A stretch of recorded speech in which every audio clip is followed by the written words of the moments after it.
Hello বন্ধুরা, কেমন আছো সবাই? আজকে আবারও চলে এসেছি একটা নতুন মিনি ভ্লগ নিয়ে। শীতকাল চলে এসছে মানে আমাদের জঙ্গল মহলে শুরু হয়ে গেছে পিকনিক। তাও আমরা এসেছি পিকনিকে, ঘাগরা পিকনিক স্পটে। তো চলো ঘাগরা পিকনিক স্পটের ভিউটা তোমাদেরকে দেখাই।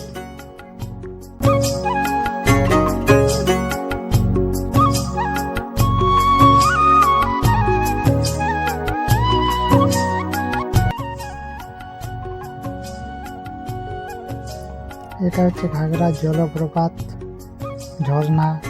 এই ঝর্ণা শুরু কোথা থেকে হচ্ছে চলো তোমাদেরকে দেখাই। এখানে একটা খুব সুন্দর জিনিস আছে, চলো তোমাদেরকে দেখাই। এইখানে দুটো গর্ত আছে। তো সবাই বলে কেউ যদি পাপ করে থাকে তাহলে এই গর্ত দিয়ে ঢুকে আরেকটি গর্ত দিয়ে বেরোতে পারবে না। তো এটা কি সত্যি তোমরা কমেন্টে বলবে।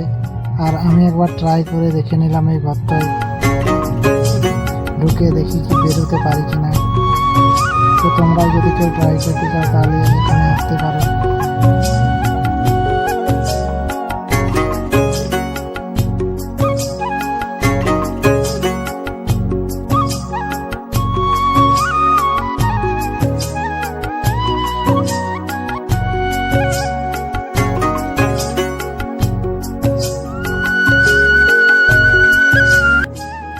তো বন্ধুরা, এই যে তোমাদেরকে ঝর্ণা দেখাবো বলেছিলাম, এই যে এখান থেকে স্টার্টিং হচ্ছে ঝর্ণাটা। তো দেখো, আর ভিডিওটা কেমন লাগলো সবাই কমেন্টে জানাবে। তো আজকের মতো ব্লগ এখানে শেষ, আরও অন্য দিন অন্য কোনো ব্লগে দেখা হবে।